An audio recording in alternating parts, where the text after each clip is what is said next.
अच्छा, एक सवाल हमारे पास ये आ रहा है कि क्या कबूतर पाल सकते हैं या नहीं। तो कबूतर पाल सकते हैं, लेकिन इसमें इसकी चंद शराइत हैं। सबसे पहली बात तो ये याद रखें कि जो परिंदे होते हैं उनको बिल्कुल पाल सकते हैं, जैसे तोता है, कबूतर है और इस तरह दीगर और परिंदे उनको बिल्कुल पाल सकते हैं। लेकिन उनके दाने पानी का ख़ास तौर पर ख्याल रखना चाहिए। अगर कोई इनको भूखा प्यासा रखता है तो वो सख्त गुनहगार होगा, ये नाजायज़ है, गुनाह है।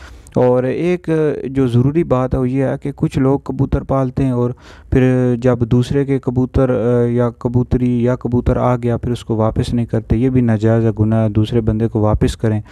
और इसी तरह ये भी है कि बाज़ औक़ात किसी के यानी अपने जो कबूतर होते हैं, कबूतर वो उड़ते रहते हैं भूखे प्यासे कई कई दिन, और बाज़ औक़ात 5-5 6-6 घंटे, तो उनको नीचे नहीं उतरने देते, तो ये भी नाजायज़ गुनाह है। भूखा प्यासा रखना किसी भी जानदार को ये नाजायज़ गुनाह है। ऐसे बंदे की आखिरत में सख्त पकड़ होगी।